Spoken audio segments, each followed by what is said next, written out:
Welcome to the tutorial on Mordor 3, a browser-based MMO.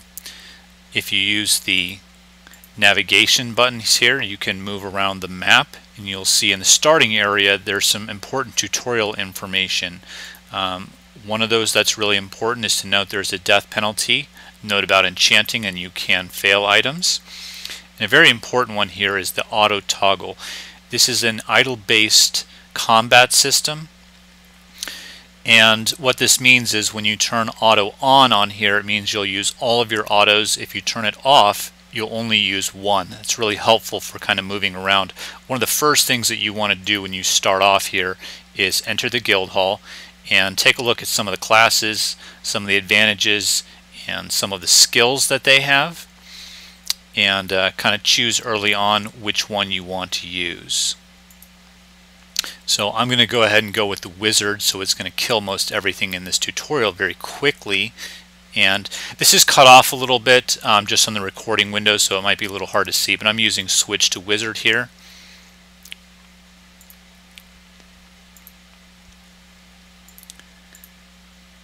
And then I'm going to go into the equipment, and there's quite a bit of stuff that I have on this character. You can crush these items for materials, and you can also enchant them. Every enchant will give you 5% more on your stats for that specific item. And up here at the top there's an auto equip button. It's kind of hidden by the window a little bit here. I'm going to move it up. So you can see class only or just auto equip. That's going to kind of get the best equipment you have available in your inventory. And I'm also going to use the arrow keys here in Firefox, because you can move around and it's a little smoother. If you also notice, it uses Ajax technology to not fully reload the window, so it moves very, very quickly on around the screen. This is an important little area here. This little fountain is going to give you a lot of EXP for a very beginner. You notice as you move around here, you're going to come across events and you're going to come across battles. Right now I have 16 autos set, and I'm crushing these because I'm much higher level. You can stop this and start it, and it's going to set you back down to just one combat. So if you just want to get out quickly, you can do that. So I'm going to go ahead and turn this off. When it says off, that means clicking it's going to turn it off. So any battle that I encounter from this point is only going to be one battle. And for starters up here, this is one of the first things you're going to want to find. There's a lot of hidden areas in here, and you can track down champion mobs and a lot of extra bonuses. You won't see it in the chat here because I have it blocked off just for the size, but you'll get globals on doing that. And I'm going to zoom around to a couple areas to kind of show you a little bit about the game. Now this has all the features that you would find in the more extensive Flash-based games. So when you start out, it's kind of hard to tell because everything is not really apparent. What I'm going to here is the Magic Emporium. And this is a whole list of boosts that you can get for your character. These use the black diamonds, which is the in-game currency, which you can purchase these, or you can find a lot of them in-game. So it's really up to you on how you want to play that. You can increase your autos and a lot of different skills and boosts there. So in the beginning, the combat might feel a little bit slower because you're going to miss a lot and not do a whole lot of damage, but after about 20 to 30 minutes of playing, that'll pick up a lot. You gain a lot of stats and level pretty quickly, and then you'll be killing a little bit quicker pace. So the reason why these are here to kind of prevent you from just hopping over all the maps. So every so many spaces you'll come across some combat like this. Now you can just use the search option here, which will automatically find battles, and you can have auto on or off when you do that. One thing to note is when the auto is on, you'll get the full amount. When it's off, you only get one combat, but that one combat will also give you 50% EXP and gold. So it's kind of a quicker way to get there if you really want to manually play the game.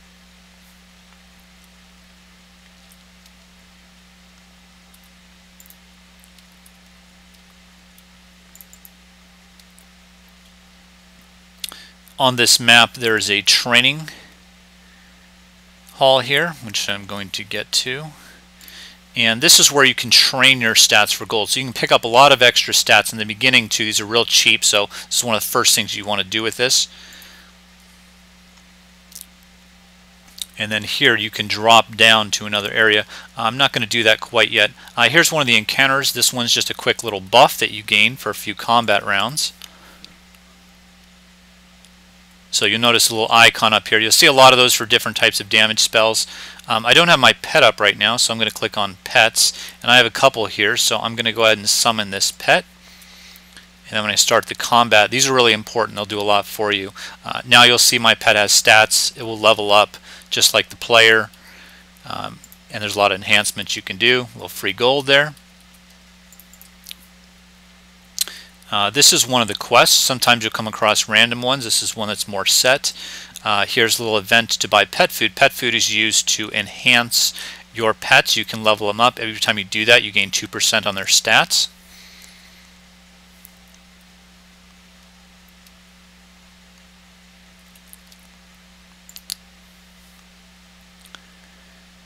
So here's one of the quest NPCs. That was a 3 times bonus. That randomly happens. So this part I already started actually, so it's saying that I found the item that I needed, and he's given me another item, which I'll show you here in a moment.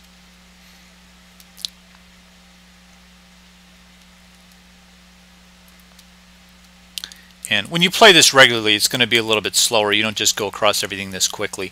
The mine here has a couple additional things. Here's one of the events where I actually come across a champion mob just from moving around. And these are rather powerful. Right now, I'm still way too high for this area, so it's not really much of a challenge. But most of those you're going to find are really tough. And I just missed the mining materials one. You have to be careful when you move around a little bit because you can move past those. So I just want to show you real quick what the mining looks like. It's one of the trade skills in the game. And you'll have an individual level for that as well as gaining materials. So I'm going to go ahead and mine here. I'm just getting a little timer here, just showing you that I'm searching. And then I gained some resources and also leveled it up to level 12 mining.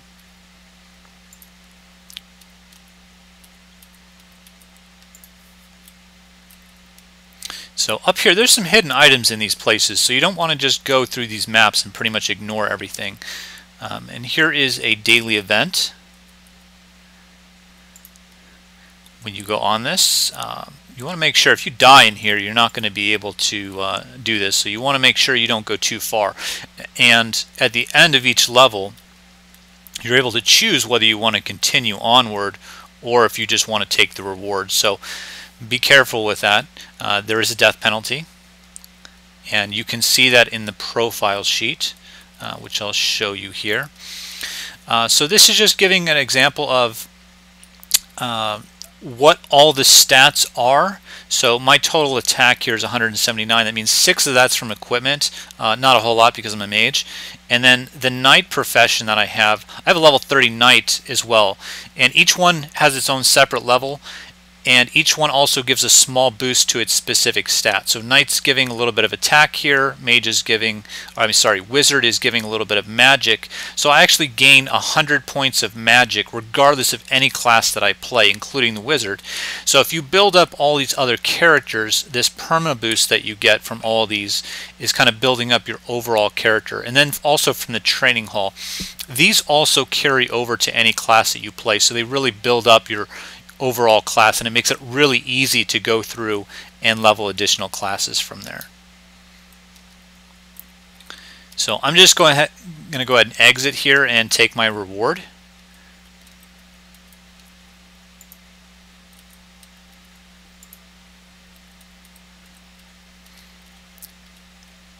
And a lot of time on here, you can just sit on here and do search and do the autos and do the typical idle-based games where you're just kind of rolling through as many mobs as you can and just checking back on it. There's nothing really wrong with doing it that way as long as you're not kind of exploiting anything with the auto system. And there's quite a bit of stuff in here. There's quite a few maps.